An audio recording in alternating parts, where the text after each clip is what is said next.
أجمعين. سبحانك لا علم لنا إلا ما علمتنا إنك أنت العليم الحكيم. ولا حول ولا قوة إلا بالله العلي العظيم. Muslimin, muslimat yang dirahmati Allah Ta'ala sekalian, alhamdulillah, bersyukur kepada Allah Subhanahu wa Ta'ala. Pada pagi ini kita dapat bersama lagi dan majlis yang mulia ini. Moga-moga Allah Subhanahu wa Ta'ala menggolongkan kita di kalangan hamba-hamba yang diberikan kemuliaan di dunia dan juga di akhirat, dan ditempatkan bersama hamba-hamba Allah yang mulia dalam syurga yang juga mulia, insyaAllah. Seperti biasa, kita akan mulakan majlis kita dengan bacaan hizib Imam An-Nawawi. Moga-moga Allah Subhanahu wa Ta'ala memberikan perlindungan untuk kita semua, insyaAllah. Bismillahirrahmanirrahim. Bismillahirrahmanirrahim. Allahu Akbar. أقول على نفسي وعلى ديني وعلى أهلي وعلى أولادي وعلى مالي وعلى أصحابي وعلى أديانهم وعلى أموالهم ألف لا حول ولا قوة إلا بالله العلي العظيم. بسم الله. الله أكبر. الله أكبر. أقول على نفسي وعلى ديني وعلى أهلي وعلى أولادي وعلى مالي وعلى أصحابي وعلى أديانهم وعلى أموالهم ألف ألف لا حول ولا قوة إلا بالله العلي العظيم. بسم الله. الله أكبر. الله أكبر. الله أكبر. أقول على نفسي وعلى ديني وعلى أهلي وعلى أولادي وعلى مالي وعلى أصحابي وعلى أديانهم وعلى أموالهم ألف ألف ألف لا حول ولا قوة إلا بالله العلي العظيم. بسم الله وبالله ومن الله وإلى الله وعلى الله وفي الله ولا حول ولا قوة إلا بالله العلي العظيم. بسم الله على ديني وعلى نفسي. بسم الله على مالي وعلى أهلي وعلى أولادي وعلى أصحابي. بسم الله على كل شيء أعطانيه ربي. بسم الله رب السماوات السبع ورب الأرضين السبع ورب العرش العظيم. بسم الله الذي لا يضر مع اسمه شيء في الأرض ولا في السماء وهو السميع العليم. بسم الله الذي لا يضر مع اسمه شيء في الأرض ولا في السماء وهو السميع العليم. بسم الله الذي لا يضر مع اسمه شيء في الأرض ولا في السماء وهو السميع العليم. بسم الله الأسماء في الأرض وفي السماء. بسم الله أفتت وبي أختتم. الله الله الله ربي لا أشرك بربي أحدا. لا أشرك به أحدا. الله الله الله لا إله إلا هو. الله الله الله عز وجل وأكبر مما أخاف وأحذر. بسم الله الأسماء في الأرض وفي السماء. بسم الله أفتت وبي أختتم. الله الله الله ربي لا أشرك به أحدا. الله الله الله لا إله إلا هو. الله الله الله عز وجل وأكبر ما أخاف وأحذر. بسم الله الأسماء في الأرض وفي السماء. بسم الله أفتت وبه أختتم. الله الله الله ربي لا أشرك به أحدا.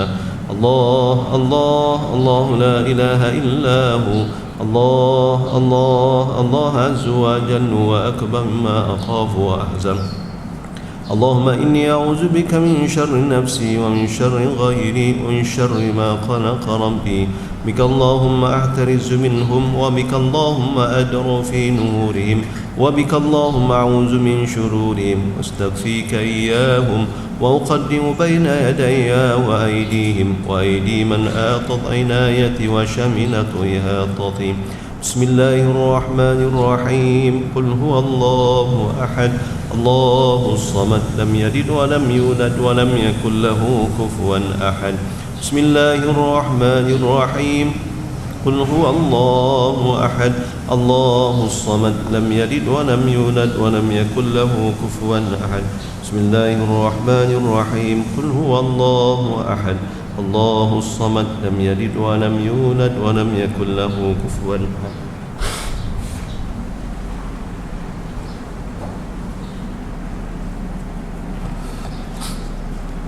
ومثل ذلك عن يميني وأيمانهم ومثل ذلك عن شمالي وعن شمائلهم ومثل ذلك أمامي وأمامهم ومثل ذلك من خلفي ومن خلفهم ومثل ذلك من فوقي ومن فوقهم ومثل ذلك من تحتي ومن تحتهم ومثل ذلك محيط بي وبهم وما أطنى به. اللهم إني أسألك لي ولهم من خيرك بخيرك الذي لا يملكه غيرك. اللهم اجعلني وإياهم في حفظك وعياذك وعبادك وعيالك وجوارك وأمنك وأمانتك وحسبك وإرزك وكنفك وسترك ولطفك من كل شيطان وسلطان وإنس وجان وباغ وحاسد وسبع وأية وأكرم ومن شر كل دابة أنت آخذ بناصيتها إن ربي على صراط مستقيم. حسبي الرب من المربوبين حسبي الخالق من المخلوقين حسبي الرازق من المرزوقين حسبي الساتر من المستورين حسبي الناصر من المنصورين حسبي القاهر من المقهورين حسبي الذي هو حسبي من لم يزل حسبي الله ونعم الوكيل.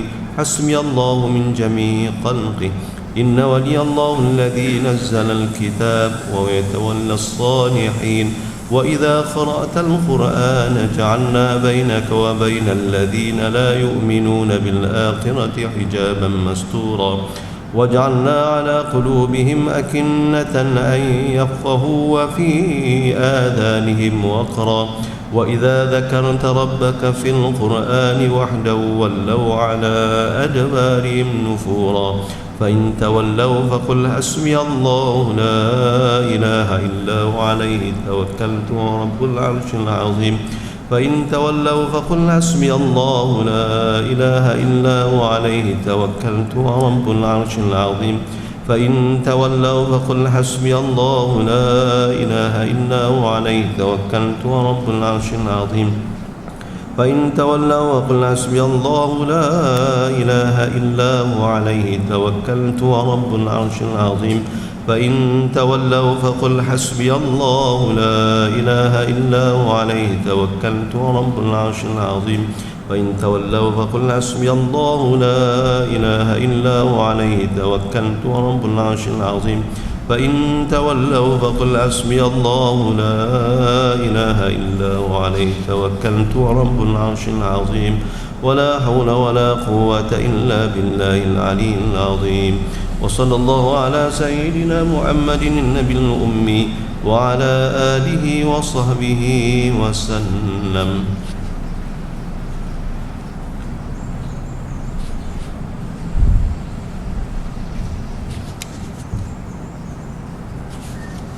قبأت نفسي في قزائن بسم الله الرحمن الرحيم. أقفالها ثقتي بالله مفاتيحها لا حول ولا قوة إلا بالله. أدافمك اللهم عن نفسي ما أطيق وما لا أطيق. لا طاقة لمخلوق مع قدرة الخالق. حسبي الله ونعم الوكيل. حسبي الله ونعم الوكيل. بخفي لطف الله بلطيف صنع الله بجميل ستر الله. دخلت في كنف الله تشفقت بسيدنا رسول الله. توصلت بأسماء الله. آمنت بالله. توكلت على الله. إن قلت الله لكل شدة. اللهم يا من اسمه محبوب ووجهه مطلوب اكفني ما قلبي منه مرعوب. أنت غالب غير مغلوب. وصلى الله على سيدنا محمد وعلى آله وصحبه وسلم. حسبي الله ونعم الوكيل. حسبنا الله ونعم الوكيل. حسبنا الله ونعم الوكيل. حسبنا الله ونعم الوكيل. وأفوض أمري إلى الله إن الله بصير بالعباد.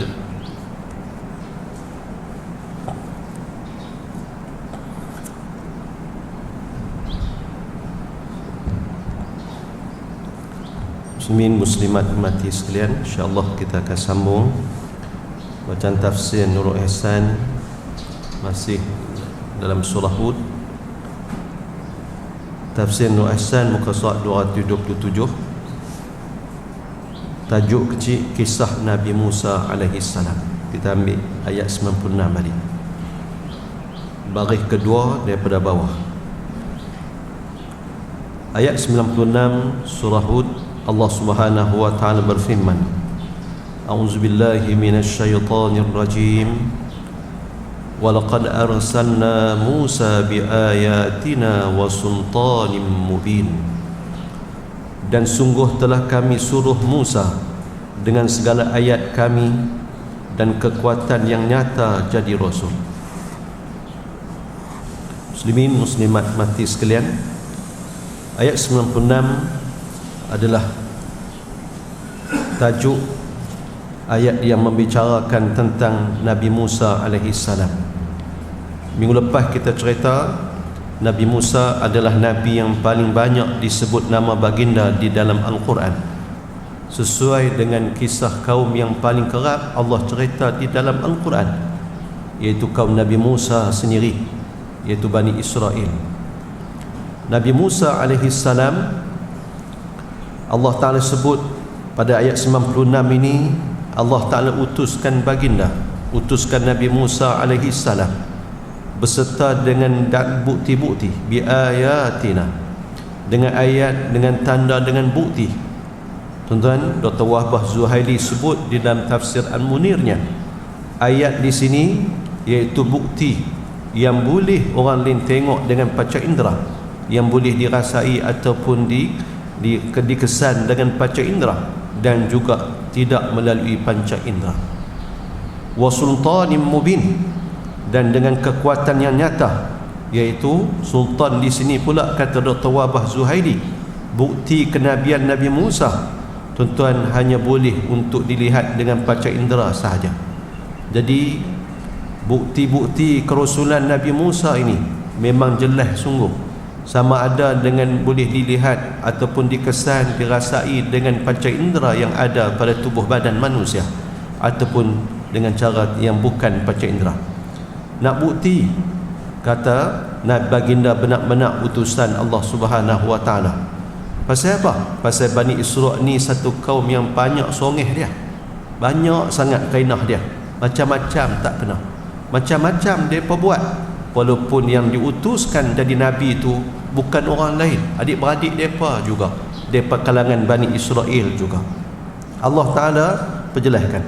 Tuan-tuan, ada pendapat, ada riwayat yang menyebut bahawa ayat ataupun tanda bukti ini adalah apa yang disebutkan oleh Allah Subhanahu wa taala di dalam ayat lain tentang 9 tanda, 9 perkara yang pernah Allah hantar kepada orang-orang Bani Israel, hantar sebagai suatu bala kepada mereka atas apa yang mereka lakukan terhadap Nabi Musa dan Nabi Harun. Bukti atas kerasulan baginda dan juga untuk mengajak orang Bani Israel ni supaya beradab dengan Nabi Musa alaihi salam. 9 bukti, 9 tanda ataupun dalil itu apa? Pertama, tuan-tuan, Nabi Musa seperti mana kita maklumi, Allah anugerahkan tongkat yang seperti mana kita tahu ketika berdepan dengan Fir'aun, tongkat itu bertukar menjadi ular. Tongkat antara bukti mukjizat kerasulan Nabi Muhammad sallallahu Nabi Musa alaihi salam. Yang kedua, bagaimana tapak tangan Nabi Musa ini yang bila dikeluarkan daripada poketnya akan putih bercahaya. Yang ketiga, Allah hantar taufan, ribut taufan untuk buktikan kerasulan dia. Bila dah korang ataupun tak beradab dengan Nabi Musa alaihi salam. Hantar juga kena dengan terhadap kaum kepada Fir'aun. Yang keempatnya, Allah hantar jarat. Jarat ni hantar belalang. Belalang ni dia main hurung, rumun. Duk tak mana pun belalang duk ada. Habis tumbuh-tumbuhan mereka. Hidup dan pun tak senang pasal banyak sangat-sangat. Yang kelimanya, Allah hantar kuman. Kumat ni kutu. Kutu. Kutu tuan-tuan, ada atas kepala seorang macam ni lah. Buat balik anak, buat balik daripada asrama, daripada tak berkutu, buat balik jadi bertambah pula pentenak kutu di rumah. Tambah ni kutu ni Allah hantar sebagai hukuman kepada orang Bani Israel terutamanya. Allah hantar. Yang keenam, Allah hantar tuan-tuan katak. Katak tak mana-mana, semua duduk tak mana pun. Waktu bila pun katak duduk ada, duduk loncat, punya banyak. Mana nak boleh duduk, kita tengok katak pun geli geleman lah. Tapi itulah hantar hukuman. Bukti juga kerasulan Nabi Musa AS. Yang ketujuh, darah. Kan jadi darah habis makanan mereka. Yang ke-8 dan ke-9, Allah kurangkan tuan-tuan tumbuh-tumbuhan, buah-buahan dan juga anak cucu mereka, nyokong mereka. Ni 9 ayat, 9 bukti atas kerasulan Nabi Musa AS. Apa yang Allah tunjukkan khusus kepada orang-orang Bani Israel terutamanya. Ayat yang ke-97, ila fir'aun wa malaihi fattaba'u amra fir'aun wa ma amru fir'aun birashid. Ila fir'aun wa malaihi, kepada Fir'aun dan orang-orang besarnya negeri Mesir. Fattaba'u amra fir'aun, dan maka ikut mereka itu kaum Fir'aun akan suruhan Fir'aun dengan sembahnya dan kufur dengan Nabi, dengan Allah. Wa ma amru fir'aun bi rasyid, dan tiada pesuruhan Fir'aun itu dengan sebenar betul jalan agama, hanya dhalalah, iaitu kesesatan. Allah hantar Nabi Musa AS untuk berdepan dengan Fir'aun dan juga pembesar-pembesarnya. Wa malaihi ini tuan-tuan adalah orang-orang besar, VVIP dalam kerajaan Mesir ketika itu, sama ada menteri kah, penasihat kah, orang besar lah. Pasal mereka ni lah yang menjadi pendukung kuat kepada Fir'aun. Mereka lah yang melaksanakan apa yang Fir'aun nak. Rakyat akan ikut apa yang diputuskan oleh Fir'aun dan disampaikan oleh pembesar-pembesar negara Mesir. Tuan-tuan, Allah Ta'ala hantar kepada Fir'aun. Kita bicara siapa Fir'aun pada minggu lepas. Fir'aun ni adalah gelaran kepada siapa-siapa pun yang jadi raja di Mesir, tak lelaki ataupun perempuan. Raja Fir'aun ni ada yang laki, ada perempuan, ada yang muda, ada yang tua, ada yang budak pun ada, berdasarkan keturunan masing-masing. Tuan-tuan, orang Mesir, orang Mesir ni ada dua puak besar. Pertama adalah puak daripada kalangan keturunan Nabi-Nabi, iaitu anak cucu kepada Bani Israel, kepada anak cucu Nabi Yaqub alaihissalam, termasuk Nabi Musa. Tapi mereka ni duduk di Mesir, duduk dalam kelas yang rendah, dalam kelas yang rendah sebagai pekerja bahkan hamba. Fir'aun puak lain, kaum lain, iaitu puak ataupun kabilah yang disebut dengan puak Qibti. Dan puak Qibti ni dua ada lagi sampai kelar di Mesir, berjuta juga jumlah mereka. Mereka Kristian, tapi gereja Qibti di Mesir ni mereka tak ikut, tuan-tuan, tak ikut, tak duduk di bawah pengaruh gereja Vatikan dah. Mereka asing, pakaian padri mereka pun beza kan. Dan Nabi pesan, tuan-tuan, supaya buat berlaku baik kepada puak Qibti ni. Kerana apa? Kerana antara isteri Nabi adalah Maryah Qibtiyah kan. Nabi antara isteri baginda nama Maryah Qibtiyah. Jadi Nabi pesan, suruh kalau masuk Mesir nanti, kuasai Mesir suatu ketika nanti, Nabi pesan layan dengan elok puak-puak Qibti ni. Jadi Fir'aun ni puak Qibti, puak yang kira VIP lah dalam negara Mesir. Mereka lah yang memegang tampuk pemerintahan. Fir'aun ni, tuan-tuan, dia adalah orang yang mendakwa kata dia Tuhan. Bukan takat seorang, bahkan semua Fir'aun mendakwa mereka adalah Tuhan ataupun wakil Tuhan. Tuan-tuan, Fir'aun sebut sungai Nil itu mengalir dengan sebab kekuasaan dia. Bila Allah Ta'ala, tuan-tuan, suruh Nabi Musa sampaikan kepada Fir'aun bahawa ada Tuhan lain, ada Allah Ta'ala, dia tak boleh nak terima. Dia kata dialah Tuhan. Tak mungkin. Kita baca seperti mana Ustaz Abdullah bin ceritalah tentang Masyitah, tukang sikat anak ada kepada Fir'aun. Masyitah, tukang sikat perempuan. Apa siapa dia kena? Pasal dia beriman selain daripada Fir'aun. Fir'aun duk dakwa kata dia Tuhan. Jadi hebat, pasal hidup pun panjang. Bahkan ada yang menyebut kata tak pernah sakit apa, bersin apa pun tak pernah. Yang kata Fir'aun ni, dia sombong dengan apa yang dia miliki. Bahkan pembesar-pembesarnya pun macam itulah.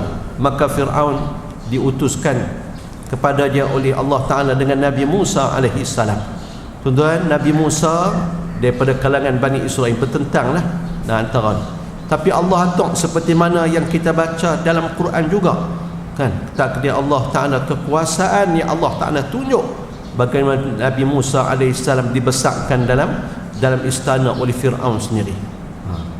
Anak yang dia pelihara itulah yang meruntuhkan kerajaannya, meruntuhkan kerajaan yang kufur. Fattabau amra Fir'aun, mereka ikut tuan-tuan apa yang diperintahkan oleh Fir'aun. Jadi kesan dia nanti tengok orang-orang yang jadi pak yit ni, orang-orang yang jadi pak turut ni, orang-orang yang jadi pelaksana kepada pemerintah yang zalim, adakah mereka akan selamat? Adakah mereka tak kena hukuman balasan dengan apa yang mereka lakukan? Adakah hak keluarkan perintah macam Fir'aun saja selamat atau terkena hukuman? Hak pembesar-pembesar dia hak jadi pelaksana tak kena apa? Adakah sebegitu? Kita akan tengok tuan-tuan dalam ayat-ayat selepas ini. Allah hantar Nabi Musa kepada Fir'aun dan juga pembesarnya. Pasal apa? Mereka ni memang taat sungguh kat Fir'aun. Wa ma amru Fir'aun bi rasyid. Allah kata suruhan yang Fir'aun dak keluar tu, arahan perintah dia adalah suatu jalan yang tak betul. Yang adalah jalan yang sesat, yang tak betul. Jadi Nabi Musa alaihi salam dihantar. Ayat 98 Allah Ta'ala berfirman, ayat 98 ni ayat yang patut kita sambung pada pagi ni. Ayat 98 Allah Ta'ala sebut, yaqdumu qaumahu yawmal qiyamati fa awradahumun nar wa bi'sal wirdul mawrud. Yaqdamu qaumahu yawmal qiyamati fa awradahumun nar, mendahului ia akan kaumnya pada hari kiamat, maka bawa masuk ia akan mereka itu neraka, seperti mana ikut mereka itu akan dia dalam dunia, masuk jalan kufur dengan sembah Fir'aun dan kufur dengan Allah, ikut Fir'aun pada masuk neraka. Tuan-tuan, ayat 98 cerita ni cerita apa? Cerita Fir'aun akan jadi kepala untuk geng-geng dia, kaum dia, untuk memasuki neraka Allah di akhirat nanti. Pasal apa? Pasal dialah ketua, dialah raja, dialah yang mendorong orang lain untuk berlaku sesat terhadap Allah Ta'ala. Dialah yang menyebabkan orang lain jadi sesat, tak beriman dengan Allah Ta'ala. Maka dia akan masuk, tuan-tuan, akan ketuai rombongan geng dia untuk masuk neraka. Yaqdamu qaumahu yawmal qiyamah. Tuan-tuan, ni Allah cerita, depa ni dia akan ketuai mereka untuk masuk. Kalau ketuai masuk syurga, alhamdulillah dah. Kan kita pun nak macam tu. Kalau ahli keluarga kita jadi kepala, alhamdulillah. Tapi kalau jadi kepala jahat untuk masuk neraka, siapa pun tak mau. Walaupun di dunia ni tuan-tuan, ada orang dia nak jadi ketua, tak jadi ketua baik, jadi ketua jahat tak apa. Jadi kepala penyamun pun tak apa, asal aku jadi ketua tak kira pasal apa? Konon-konon pengaruh. Di akhirat nanti pasal hang punya sebab, orang ni pakat tak mau beriman, orang ni semua lawan apa yang Nabi Musa, Nabi Harun bawa. Hari kiamat hang jadi ketua, mendahului mereka untuk masuk neraka. Na'udzubillah min zalik. Muslimin muslimat, inilah kesan, antara kesan jadi pemimpin. Pemimpin tuan-tuan, orang jadi pemimpin ni berpeluang besar untuk dapat pahala Allah Ta'ala.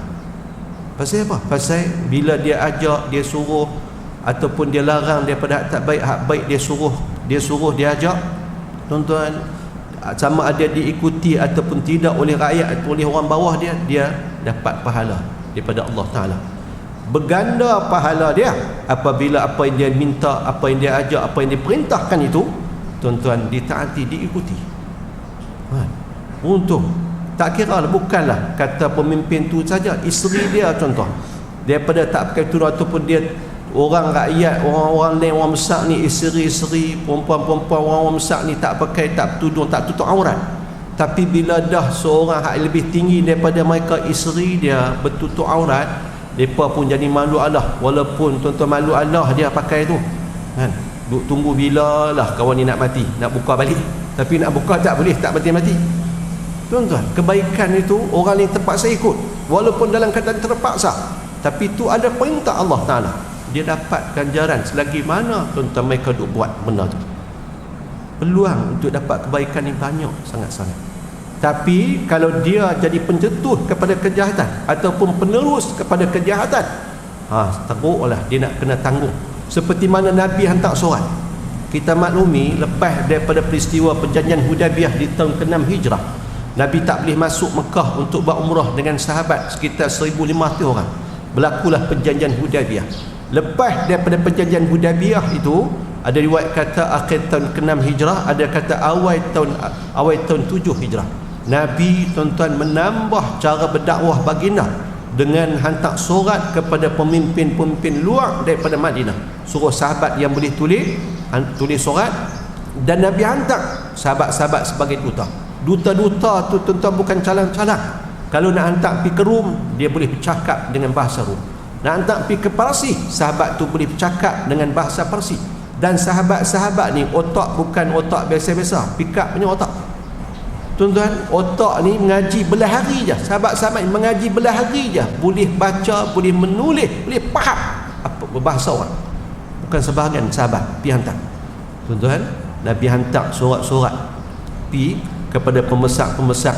Ada yang terima dengan elok tapi tak mau beriman, macam Raja Mesir tak beriman, tapi dia bagi hadiah kepada Nabi, antaranya Maryah Qibtiyah itu.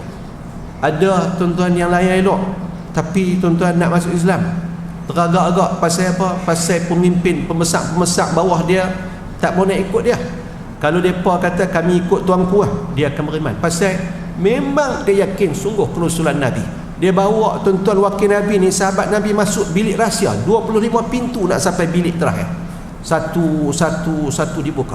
Ni disebut dalam hadis. Tuan-tuan, sampailah bilik rahsia, dia buka satu kotak ni. Kenal tak? Gambar siapa?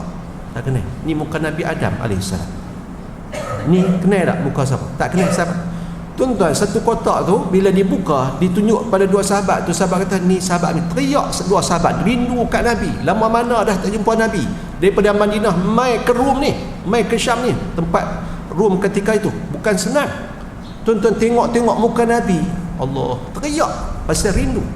Tapi kotak tu tak duduk di kotak yang ke-25. Raja ni nak test tengok.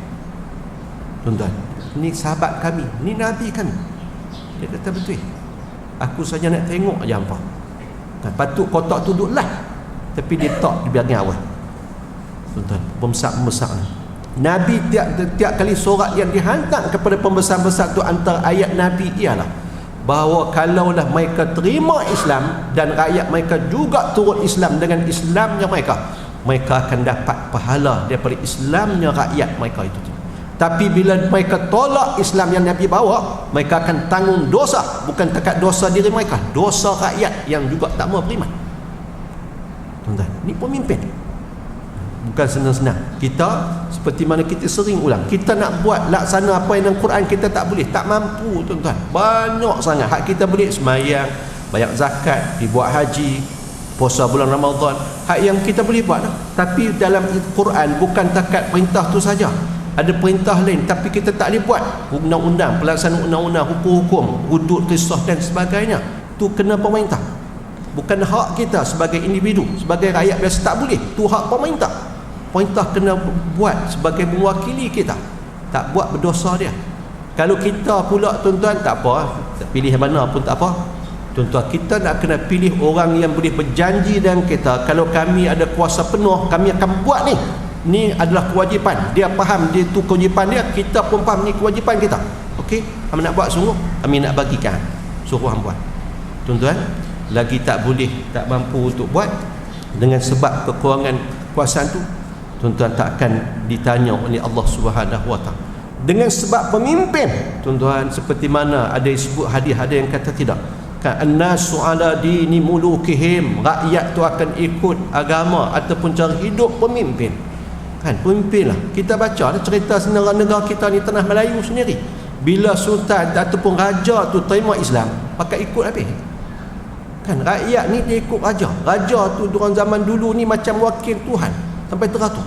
Bila orang tu, seorang raja tu terima Islam, pakai masuk Islam, mudah dia, Masya-Allah. Tapi Fir'aun ni tuan-tuan, dia jadi raja bukan takat tuan-tuan dia nak nak ajak untuk terima apa yang Nabi Musa bawa, kok-kok lah dia kata, ish, ni anak angkat aku ni, kok-kok takkan tak boleh bagi keluaran kali sedikit. Siapa-siapa rakyat Mesir nak beriman dengan Musa, sila. Hak tak beriman pun tak apa, kok-kok lah ada belas kasihan. Pasal apa? Ni anak angkat ni, hak besar dia besarkan dalam istana kan, takkan tak ada belas kasihan. Tapi yang kata Fir'aun tak ada, tuan-tuan. Pasal apa? Akulah Tuhan, ana rabbukumul a'la, akulah Tuhan kamu yang tertinggi. Dia sendiri hadap faham itu. Tiba-tiba dia nak bagi kat orang lain kongsi sebagai Tuhan, tak mungkin, tuan-tuan. Nabi Musa pun dilawan. Dia jadi kepala, jadi ketua kepada orang yang menentang Nabi Musa, tolak ketauhidan Allah Subhanahu wa taala, mendahului kaumnya pada hari kiamat. Kelompok dia akan jadi kepala untuk masuk neraka. Fa'awradahumun nar, maka mereka akan masuk ke dalam neraka Allah Ta'ala. Tuan-tuan, ulama sebut ni lafaz fi'il madhi. Cerita kata fi'il madhi ni fi'il yang telah pun dibuat. Kalau dalam kaedah bahasa Arab nak tunjuk kata apa yang dinyatakan ini benar-benar akan berlaku sungguh, ditakkid untuk berlaku sungguh. Tuan-tuan, nak cerita kata Fir'aun ni di akhirat dia akan ketuai kaum dia, akan ketuai, tuan-tuan, pemimpin-pemimpin di Mesir, kaum dia, rakyat dia, untuk memasuki neraka, dan confirm mereka akan masuk neraka di akhirat nanti. Seronok jadi pemimpin dunia ni, seronok lah kan. Tapi di akhirat jenuh nak jawab, jenuh nak jawab. Orang yang ulama sebut, tuan-tuan, orang yang gila kepada riasah, nak jadi ketua, nak jadi pemimpin ni, orang tak cerdik. Orang tak cerdik, tuan-tuan. Hak Nabi sebut ni, ulama sebut ni, memang doa aja di sepanjang zaman. Tuan-tuan, orang berebut ni benda biasa, berebut. Pasal apa? Jadi sumber kekayaan. Isnu tak ada apa tak mau. Kami seronok lah. Pasal apa? Pasal ada kuasa, ada pengaruh. Boleh sign-nya pun, tuan-tuan. Jadi JPKK pun megah-megah semacamnya. Baru boleh sign, boleh cok, dapat cok kan. Orang tak kenal, oh jadi YB, tapi orang tak panggil yang Muhammad, tak panggil YB kan. Tak apa nak sembang, muka masam lah. Apa hari, apa tahun nak kekal. Tuan-tuan, dalam masyarakat kita tengok gelaran penghormatan masyarakat kepada golongan tertentu, walaupun dia tak kerja dah, tapi tetap diberi penghormatan. Sebab dia cikgu, ustaz, pencen dah, lama dah tak bergerak duduk atas katil, orang panggil cikgu juga, orang panggil ustaz juga kan, penghormatan. YB kalau orang tak panggil dah, hak waktu duduk jadi YB pun orang tak panggil kan, biar tak kenal. Ini pengalaman bila berjalan, tiap-tiap hari kita berjalan pagi petang, selalu pagi petang lah, pukul 11 start berjalan. Kita tak ambil banyak pagi, kita ambil 10 ke 8 buah rumah itu je. Kalau ni sebekap kumpul petang, asap jalan pula.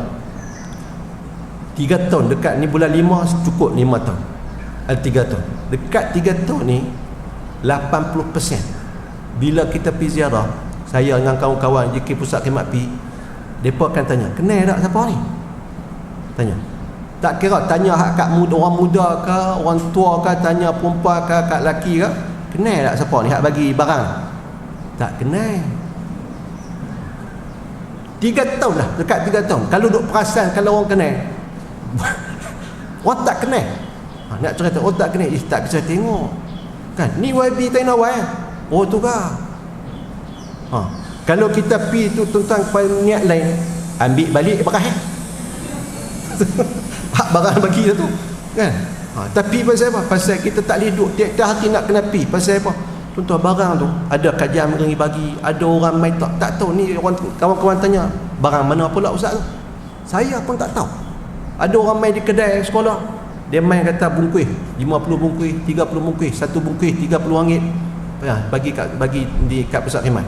Depa kedai main tak, jangan mak siapa bagi. Kadang-kadang tu main tak hak belah kanan tu, belah ni. Tanya kedai pun tak tahu. Sahabat saya siapa pun tak tahu. Kita nak kenapa habis? Hari ni bukan nak bagi beras dak. Hari ni ada hadiah lain. Depa tunjuk dah beras siapa gitu. Hari ni ada buah tangan yang lain.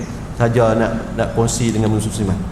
Jadi pemimpin ni peluang untuk tambah kebaikan banyak, tapi juga peluang untuk tuan-tuan dapat laknat Allah, peluang untuk dapat laknat tuan-tuan manusia pun terbuka luas. Na'udzubillah lah.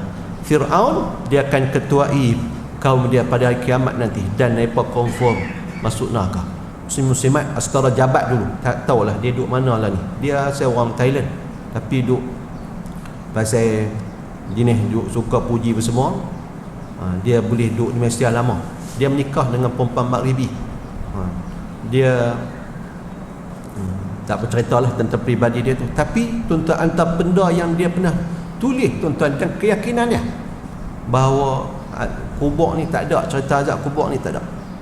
Tulislah. Macam hampir 2 minggu lepas tuan-tuan, di Mesir ada seorang perempuan nama Nawal Sa'di. Perempuan ni dia kata, saya ni jadi Islam cara tak sengaja tak percaya azab kubur, tak percaya juga neraka apa semua. Dia duk kempen, dia ni kita kata sastrawan lah kan, tapi tak mau ke Islam, tapi mengaku dia habaq kata dia pun Islam cara tak sengaja, cara spontan gitulah. Hak ni tak percaya, hak ni tak percaya apa semua. Dia kata Quran tak boleh pakai, Allah ni, kita ni ada akal, guna akal masing-masing lah. Dia seru tuan-tuan, semua perempuan ikutlah, nak bogel ke ataupun nak pakai pakaian, dan tak perlulah nak tutup-tutup. Dia kata tu hak badan tubuh ni hak sendiri. Mati dekat 2 minggu lepas. Tak tahulah nak jadi apa, kita tak tahu. Tapi tuan-tuan, ulama berhujah cerita kata azab kubur ni ada. Tuan-tuan, cerita Fir'aun. Allah Ta'ala sebut tuan-tuan, kalau kita baca dalam surah Ghafir ayat 40, wa haqa bi ali fir'auna su'ul azab annaru yu'raduna 'alaiha uduwan wa 'ashiyah. Cerita pagi petang Fir'aun ni, keluarga dia kena azab tuan-tuan. Azab tak mana lah ni, kubur lah ni. Walaupun tuan-tuan kubur betul tak tahu tak mana, pasal dalam Laut Merah jasad dia ada dalam diyakini tuan-tuan, jasad dia dalam muzium di kota Kairah dah ni. Tapi Allah cerita kata mereka ni pagi petang, mereka ni dibentangkan, terdedah, kena dengan azab neraka dan kubur. Syurga ni tuan-tuan dan kubur ni, kalau abakali syurga, kita mengaji, kita Tok Guru Habab Dasar Kahdi, bila tuan-tuan, bila selamat dah ditanya apa semua, antara nikmat tuan-tuan sebelum Allah Ta'ala bangkitkan di pada mahsyar, duduk dalam keadaan menenangkan. Dan orang yang duduk dalam kubur ni tuan-tuan, mereka tak mau balik. Macam kisah Nabi SAW, ada seorang ayah mai kat baginda, kata, kalau anak aku baru mati Muhammad, kalau lah hang boleh perhidup anak aku baru mati tu, anak perempuan yang aku sayang tu, aku baru beriman hang. Nabi kata, mana anakmu? Tak mana kubur ni? Tunjuk. Nabi pi tuan-tuan, sembang dengan anak. Mukjizat Nabi-Nabi tuan-tuan semua ada kat Nabi Muhammad. Mukjizat Nabi Musa boleh hidup kawan, ada kat Nabi Muhammad. Dan mukjizat Nabi Muhammad ni Allah bagi kepada hamba-hamba dia yang bergelar wali, jadi karamah. Bukan seorang dua tuan-tuan wali Allah yang boleh hidup kawan, bukan seorang, banyak tuan-tuan. Pasal mukjizat Nabi ni diagihkan kepada wali-wali di kalangan umat Nabi Muhammad, jadi keramat. Tuan-tuan, bercakap dengan budak perempuan dan kubur, Nabi tanya, dia bagi tahu bagaimana rahmat Allah kepada dia. Dia nak hidup balik tak ke dunia ni, ayah dia ni duk ingat sungguh kat dia ni kan, nak balik main hidup ke dunia dah. Nabi bagi pilihan, dia kata tak mau insya-Allah. Pasal rahmat Allah, kasih sayang Allah tu lebih hebat daripada kasih sayang mak ayah saya. Jadi mak ayah hak meninggal ni, kalau elok dapat anugerah macam ni, mereka nak tuan-tuan nikmat mereka dapat ni, anak cucu pun dapat sama. Apa yang berlaku kat anak cucu, buat baik ke jahat, mereka dapat laporan setiap minggu. Bila dapat hak elok, alhamdulillah mereka seronok. Bila dapat tak elok, cerita tak elok tentang anak cucu, mereka doa minta Allah Ta'ala panjangkan umur anak cucu, bagi peluang untuk anak cucu bertaubat. Tuan-tuan, paling singkat ikut riwayat, 40 hari sebelum meninggal anak cucu tu, keluarga dan kubur tu tahu dah, dapat dah berita. Mereka doa sungguh, minta selamat. Kalau mereka duduk tempat elok, anak cucu tu pun kembali duduk di tempat elok. Orang yang diberi rahmat dalam kubur, bila tuan-tuan dia selamat, Allah akan buka satu pintu. Kita mengaji benda tu, pintu yang sampai tuan-tuan sampai ke syurga. Nikmat, sebisan daripada nikmat dan syurga tu, bau harum, kenikmat pemandangan yang indah apa semua, penghuni kubur tu dapat dah tuan-tuan. seronok lah. Tapi kalau orang tu tak lepas dalam kubur, sangkut dalam kubur, tuan-tuan, satu pintu dibuka. Pintu tu, tuan-tuan, menghubungkan dia dengan neraka Allah Ta'ala. Seksa, tuan-tuan, tu seksa. Jadi moga-moga Allah Ta'ala kurniakan kepada kita, tuan-tuan, kebaikan-kebaikan di dunia sampai akhirat. Kita tak mau seperti mana Fir'aun di dunia ni megah dengan kekuasaan dia, tapi di akhirat dia, tuan-tuan, akan mengepalai orang-orang yang dia sesatkan mereka untuk memasuki neraka Allah SWT. Wa bi'sal wirdul maulud, dan sejahat-jahat tempat datang orang yang datang itu neraka. Tempat seburuk-buruk tempat adalah neraka Allah Subhanahu wa taala. Muslimin muslimat mati sekalian, moga-moga Allah Taala rahmati kita, bagi kekuatan, dan tak berapa lama dah untuk kita temui Ramadan.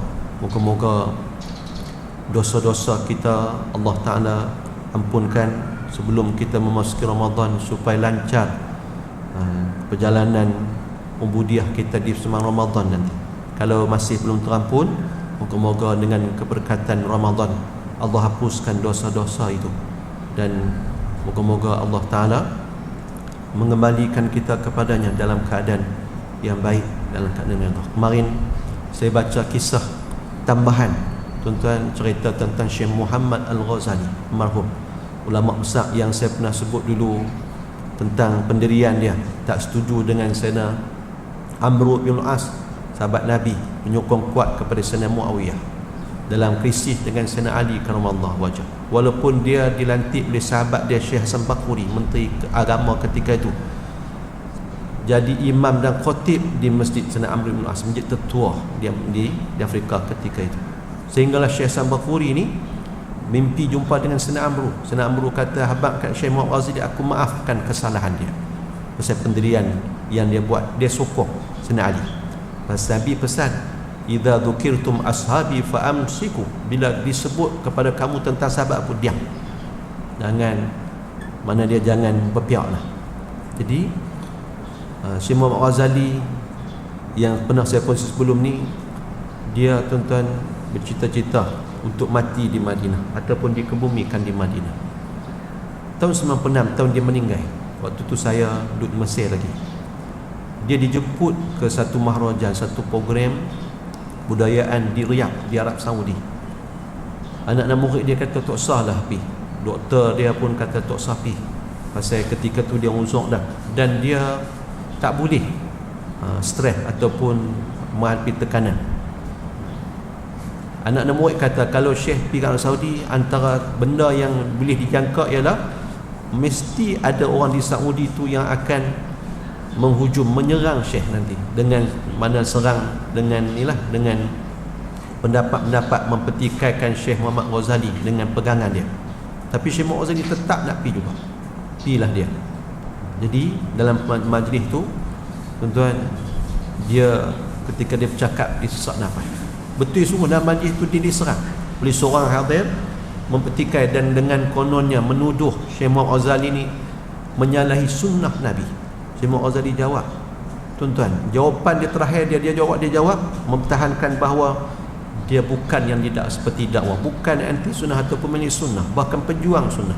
Dia kata, nuridu an na'luwa la ilaha illallah, kita nak untuk meninggikan la ilaha illallah.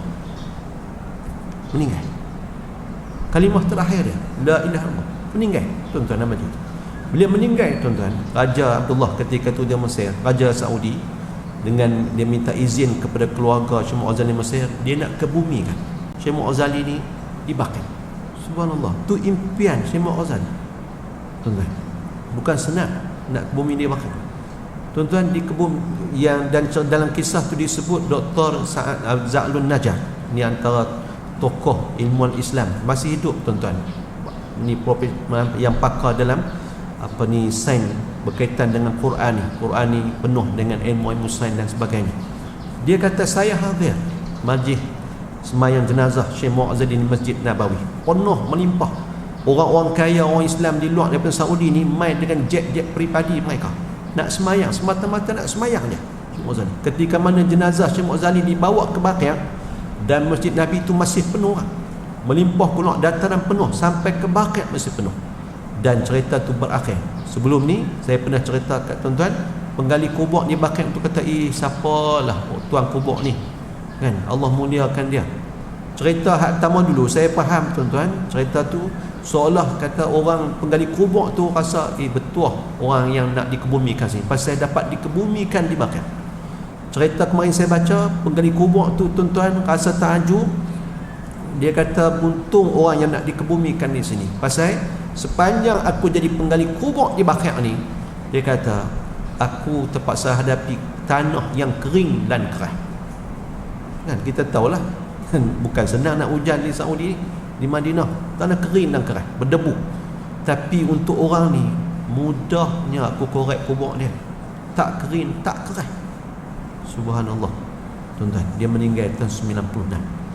Semat, moga-moga Allah Ta'ala juga memberi rahmat kepada kita untuk kehidupan yang diberkati dan kehidupan dan juga mati yang juga dia mati, insya-Allah. Ustaz Muqtada dah sampai, insya-Allah. Muslimat, kita akan sambung minggu depan dengan izin Allah. Ayat yang ke-99 masih lagi berkaitan Nabi Musa dan juga Fir'aun, insya-Allah. Jadi selepas kuliah kita ni ada sikit buah tangan tuan-tuan daripada Pusat Mak Bakiyat Dun Tanawai. Kita tak tetapkanlah kuliah minggu pertama untuk kita bagi buah tangan ni, ikut mungkin bulan depan minggu Ustaz lain pula. Tapi macam bulan lepas kita bercadang mula tu minggu pertama lah, minggu Ustaz Muqtar. Tapi apa yang kita cadang tu, barang yang kita nak bagi tu tak masak, tak matang lagi. Minggu kedua baru kita bagi. Ini kita bagi minggu pertama, insya-Allah. Doa-doalah moga-moga kita dapat meneruskan kebaikan ni tiap-tiap bulan, insya-Allah. Dan sama-sama kita akhiri dengan sedikit doa dan setelah tu dengan tasbih kafarah dan surah Ikhlas. Bismillahirrahmanirrahim. Alhamdulillah wassalatu wassalamu ala Rasulillah wa ala alihi wa sahbihi wa man wala. Allahumma innaka 'afuwun karim tuhibbul 'afwa fa'fu 'anna wa an walidina. Rabbana zidna 'ilma wasi' fi rizqina wa barik lana fima razaqtana. Allahumma innaka sallat 'alaina 'aduwan 'aliman bi'uyubina yarana wa huwa qabiluhu min haitsu la narahum. Allahumma ismu minna kama ayyastahu min rahmatik wa qannithu minna kama qannatahu min 'afwik wa ba'id bainana wa bainahu kama ba'adta bainahu wa baina rahmatik wa jannatik. Rabbana atina fid dunya hasanah wa fil akhirati hasanah wa qina azaban nar. Sallallahu ala sayyidina Muhammad wa ala alihi wa sahbihi ajma'in. Alhamdulillahi rabbil alamin.